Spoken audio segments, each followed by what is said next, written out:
I was shocked when my partner, Jet, erased my novel ideas. After 3 years, our relationship was on the brink of collapse. I've been working on a novel for about a year, writing every day, even if it's just a sentence. 6 months ago, my college switched to smartboards and put all their whiteboards in the garbage. I grabbed two because I have a huge wall space open in my living room. Most of my writing is done on my Google Drive, but I have things like character personalities, names, places, a general timeline, etc. Stuff I want to remember.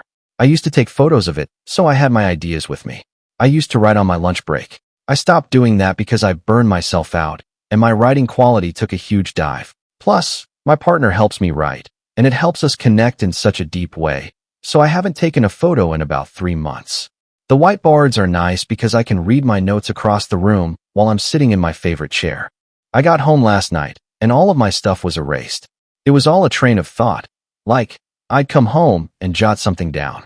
Handwriting is way more cathartic for me. I had sketches of things in the novel.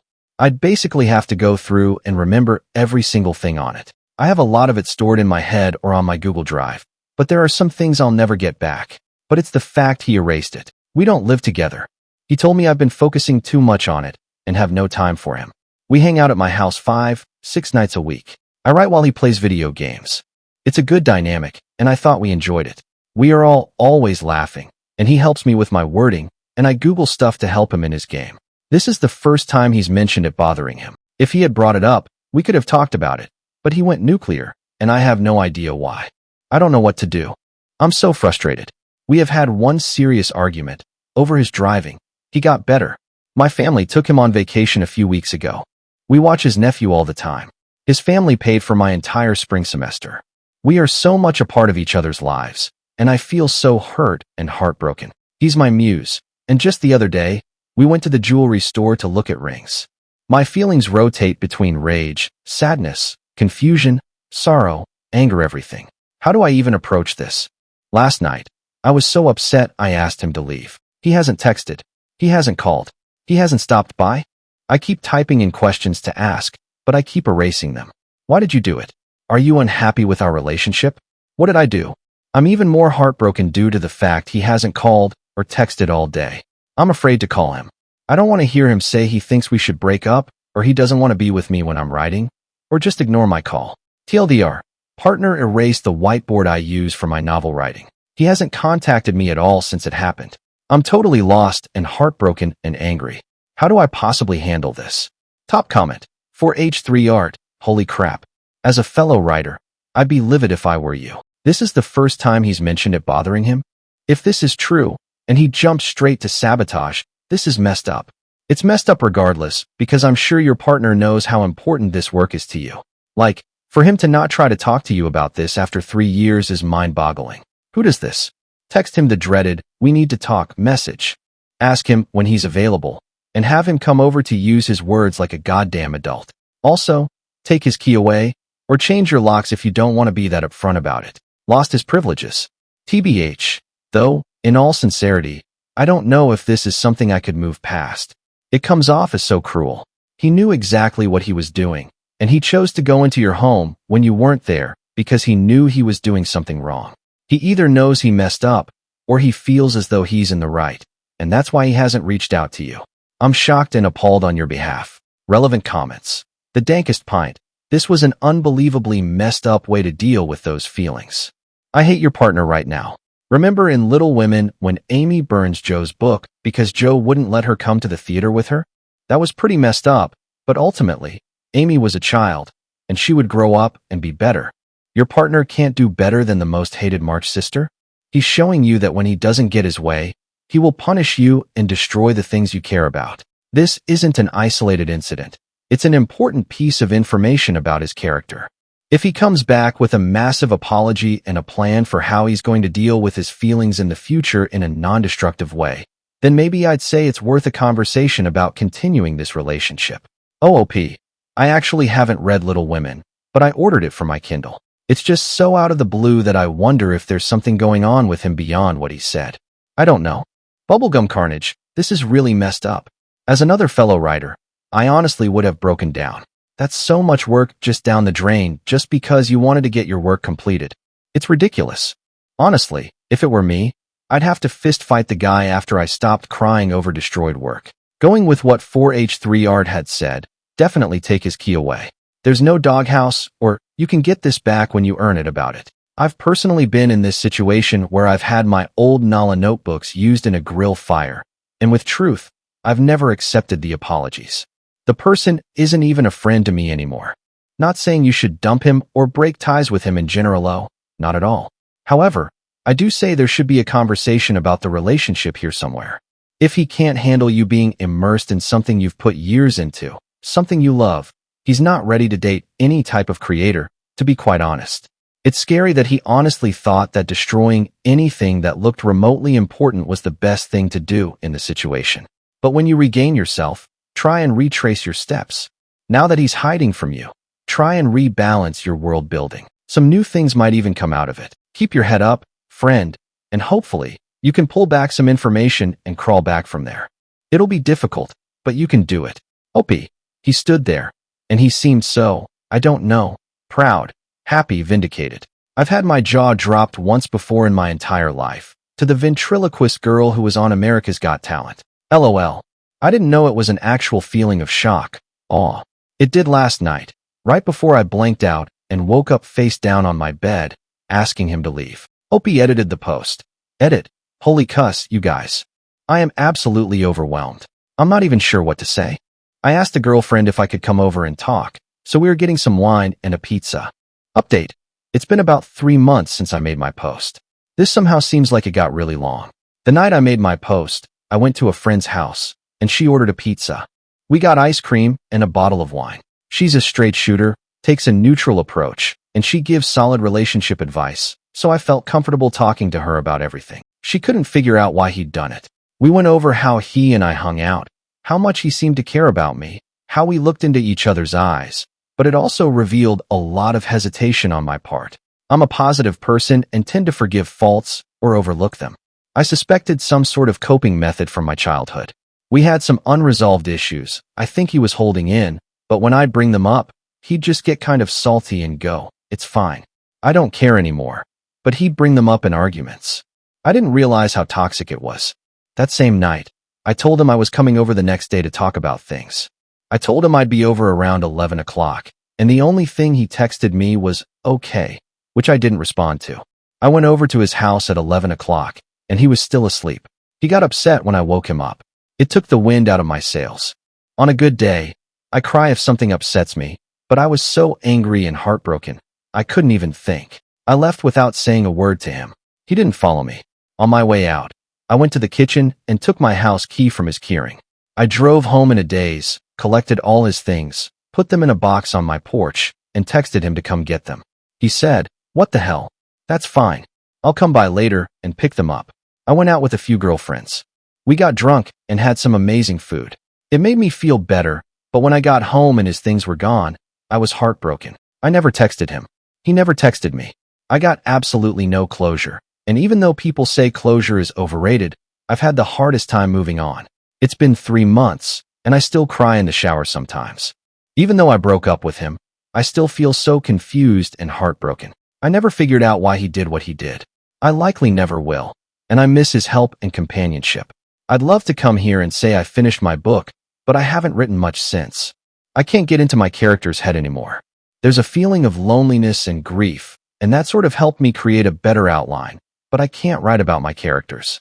The other day, I went to the bookstore to study. I ended up looking at books related to time travel and found one that has thousands of positive reviews. My novel is science fiction, and I've been trying to think of how to incorporate time travel, so it kind of lined up perfectly. It turns out a lot of my ideas mirror theoretical physics. It's eerie. I've never taken physics or read about it. Suddenly, string theory makes sense. Cosmology makes sense.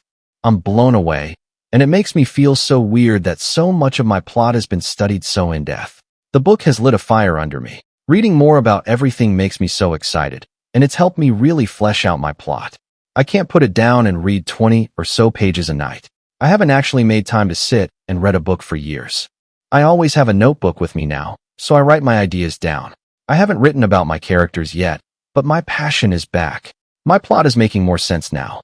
I don't care much about how we broke up. I'm not confused. I sometimes get sad at night or during the day, or if I go out and make prolonged eye contact with a guy.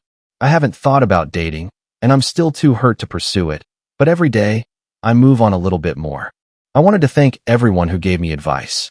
I forgot about my post until just now, and when I went back through the Reddit, it made me realize how seriously messed up it was, and it gave me closure. Thank you. TLDR, my ex-boyfriend erased my ideas for a book. I broke up with him and haven't heard from him at all, and had trouble finding closure. I had trouble writing for the last few months, but recently got that fire back in my belly. It took some time, but I found myself again. Now to the next story. Story 2. I discovered that my parents have been lying to me about my food allergies my entire life. Am I justified in cutting them out of my life? Original post. I'm using a throwaway account because I have family on Reddit. Ever since I was a little girl, my parents have told me that I am allergic to both milk and chocolate. The story goes that I broke into severe hives on my very first Halloween. My mom had given me some milk chocolate, and I had to be rushed to the hospital with hives and breathing problems, where I was diagnosed with both chocolate and milk allergies. Ever since then, I have never been allowed to eat anything containing chocolate or cow's milk. Over the summer, one of my college friends from out of state invited me to come stay with her for a few weeks. While I was in her state, I decided to use the opportunity to visit my godmother, Aunt Lila, who I haven't been able to see since I was a young child. My aunt was thrilled to see me, and we spent a whole day hiking and just catching up. When we stopped for lunch, my aunt pulled out some granola bars, but they had chocolate in them, so I couldn't eat them. I told her that I was allergic to chocolate, and she was stunned. My aunt told me that I have never been allergic to chocolate and that my mom was lying to me. She told me that the story of how I had gotten ill from daycare and my mom had tried to sue the daycare owner for some stupid reason that no one was sure of. My mom was pissed off because she thought the daycare owner was flirting with my dad, and she wanted to get the daycare shut down. My mom then invented the story about me and the chocolate at the Halloween party. She made sure not to tell the daycare about the fake allergy and then waited for the daycare to feed me food with chocolate in it so that she could sue. When that didn't work, my mom then invented a story about me being allergic to milk. When Lila tried to call her out on it, my mom stopped speaking to her, and that silence has continued until the present. Needless to say, I was stunned. I wanted so badly to believe that my mom was telling the truth and that my aunt was lying. I waited until we got back to my aunt's house, and I took a bite of one of the granola bars, and I was not allergic at all. I was very upset and decided to call my dad. Our conversation was so crazy and out of nowhere that I don't know what else to do but type it out. The conversation went like this. Me, Dad, were you aware that I am not actually allergic to chocolate and milk like you and Mom have told me? Dad, don't be ridiculous. You've never been able to eat chocolate without a reaction. Why would we make that up? Me, I'm not trying to accuse you of making it up. I was just asking if you were aware that I do not have the allergy. I just ate some chocolate, and I didn't have any reaction to it. Did I ever get any allergy test done? Dad, I will have to ask your mother. I am upset that you're trying to call us liars over this. Me, when did I say anyone was lying? What are you talking about? My mom then jumped into the conversation, speakerphone. Mom, honey, don't you remember that you had hives at your 10th birthday party? Your friend had given you a Tootsie Pop, and you were allergic to the chocolate. Me, Mom, I never had a 10th birthday party, and I don't know what you're talking about. I was just curious if I ever had a real allergy test done for chocolate, because I was just able to eat some without a reaction. I'm just trying to figure out if I can eat chocolate or not now. Mom, I don't know why you need to know if you had a test or not. You can't eat chocolate because we say you can't eat chocolate. You're being a little liar right now. How dare you say we never gave you a birthday party that year? You've always been ungrateful, and now you can't even remember the party we gave you. Me, Mom, I know I never had a 10th birthday party because I was at summer camp. Why are you trying to make me believe that I did? My mom then started screaming at me, and I just hung up the phone because it was so loud, and I couldn't hear any individual words. I silenced my phone and watched as she proceeded to call me 40 times in a row. The entire time, my aunt was watching in horror. My aunt then gave me a hug and told me that this is why she doesn't have a relationship with my mother. My mom has always done this, lied to people, and then tried to convince them it was the truth. I am very upset about this entire situation. The conversation was simply one of the craziest things I've seen, and I don't know who these people are anymore. It creeped me out, and I don't think I ever want to talk to them again, or else they will try to turn on me. Am I right in wanting to cut these people out of my life? TLDR, Mom and Dad always told me I was allergic to chocolate. I went to visit an estranged aunt in a different state, and the aunt revealed my mom made it up to try to sue a daycare. I ate the food I was supposedly allergic to and was fine. I called my parents, and they tried to say I was calling them liars and then tried to make up a birthday party. It was crazy, and I think they're crazy, and I just need to know if it's okay to cut them out of my life. Relevant comments. Roses for you. I'm just amazed you haven't figured it out sooner. I am allergic to various nuts, and it is sad that about once a year I accidentally eat one. But when I was younger, my parents kept me away from eating all nuts to be safe. Oh, they had chocolate and milk banned from the house and always told my teachers and such about my allergies at the beginning of each school year. I also had to keep an EpiPen in my car starting after I got my license, just in case something bad happened. I didn't have any reason to doubt them until a few months ago, when it all came crashing down. OOP adds about her parents. My mom and dad are two peas in a pod, and they are best friends. If she's a narcissist, then I'm 100% positive he is one too. I can't afford an allergy test, but at least I know I'm not going to die from chocolate anymore. I don't think I'll be able to pretend that I forgot about the party because it was so hurtful that she tried to lie to me about it. I don't ever want to speak to her again. She doesn't even remember my birthdays, and she's my mom. I'll check out the subreddit. Thanks. Update. It's been a while, but I felt the need to update because my mom purchased a one-way ticket to Crazy Town after I made my first post. To summarize what I have found out since my last post, I am not allergic to chocolate. Chocolate is amazing, and I am now addicted to the chocolate waterfall at Golden Corral. I am not allergic to milk. I am mildly lactose intolerant, but I was always told it was an allergy to a protein in the milk. I can drink Lactaid with no issues. I had an allergy test done, and it confirmed that I'm not allergic to anything except for pollen and some animal dander. My mother is a psycho. After I made my original post, I decided that I was going to cut contact with my parents except through email. My mom called me over 1,000 times the first week, and I eventually had to get a new phone and simply stopped answering the old phone and let the battery in it die. To put this in perspective, she used to call me 2-3 times a week, and this sudden increase was pure insanity. Since my mom knew where my dorm room was located on campus, I requested to be moved into one of the more private dorm buildings because I was concerned for my privacy. I didn't tell anyone except my college friends about the move, and I had thought that everything would be fine. Everything was fine for a few weeks until I got a call from one of the adjunct professors to help tutor one of the new students. My school has a master tutor list, and any student can call the tutors and arrange for help for free. Us tutors are paid by the school. I told the adjunct that I would meet the student in the library in a few and grabbed my books and walked over to the library. Lo and behold, the new student was my mom. My mother decided that she would enroll in classes as a student in order to contact me. When I saw her, I froze and immediately tried to leave the library, but she followed me outside and wouldn't leave me alone. I eventually managed to duck into one of the fraternity apartments and was able to lose her, but she has been basically stalking me on campus ever since. I tried to report her to the school, but the campus police told me that since she never made any threats, that there's nothing I can do.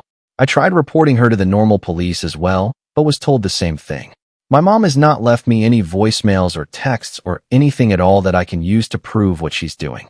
My RA has ensured that my mom is banned from my dorm building. Only upperclassmen are allowed, and my mom is technically a freshman. But beyond that, I'm running out of options. My mom posted on Facebook that she is signing up for the same classes as I need to complete my major next semester.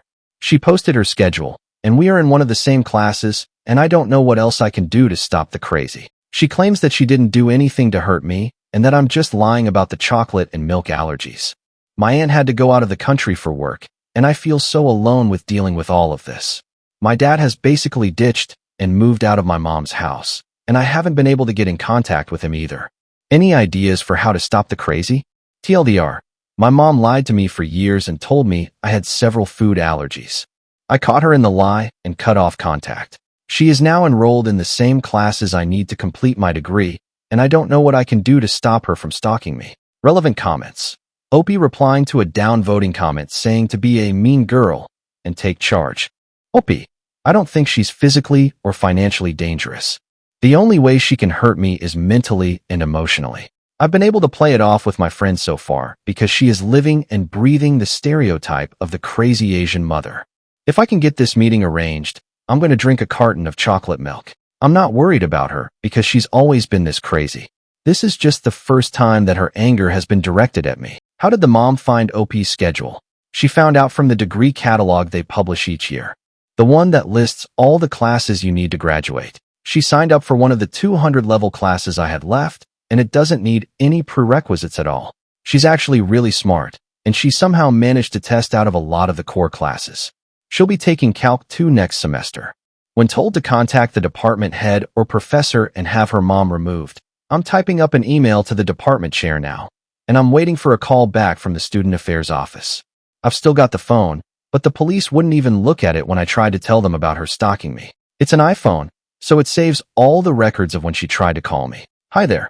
It's my first time posting here because I was hesitant to give my mom the narcissist label.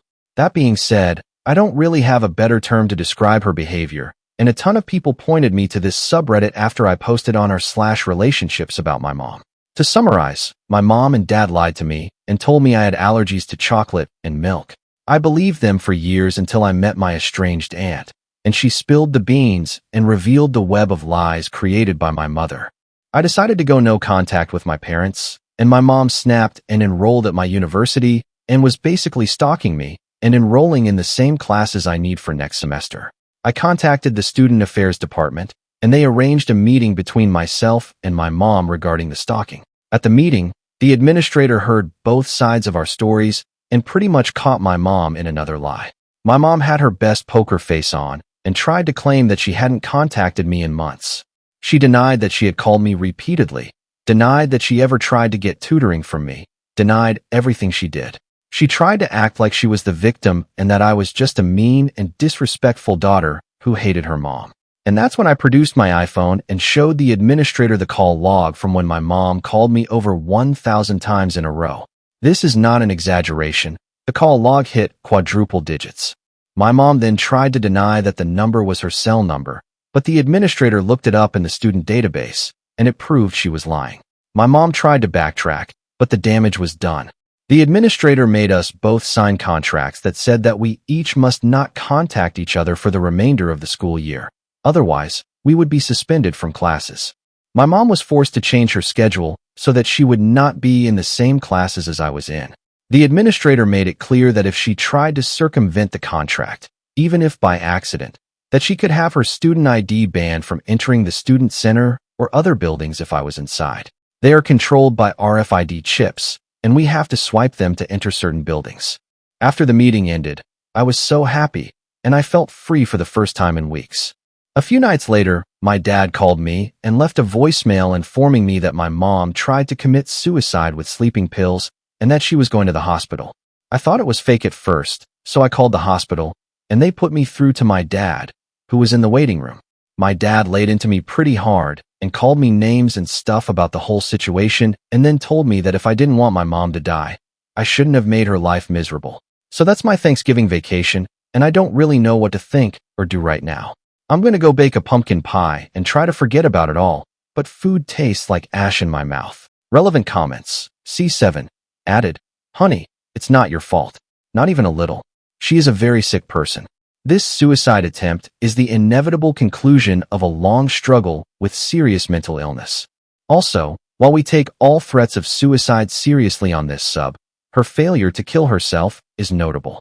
It is not hard to kill yourself. Even pop culture offers a few methods which are surefire, and a quick Google search will quickly turn up a dozen more. The fact that she didn't look for this information and didn't complete her suicide suggests that this was more of an attempt to manipulate than an attempt to leave the planet. I qualify this quickly with a link to suicide hotlines, should anyone be reading this who is considering suicide genuinely. It's a nasty topic, to be sure, but it needed to be said. She isn't dead, and that's significant. OOP. Thanks for saying this. My mom is incredibly intelligent and resourceful, and I know that if she really wanted to die, she would have been successful. She can recite stats off the top of her head, and I've heard her saying before that most successful suicides involve guns. I know for a fact that she knows what it takes for suicide, and she's smart enough to find a way to hurt herself without leaving lasting damage. She also made sure to put me down on her list of approved visitors and sign all the paperwork so that the nurses can tell me information without violating HIPAA. She knows that I'm the type of person who would have called the hospital, and then I would know all the details, and she could guilt me with them. Thank you for watching.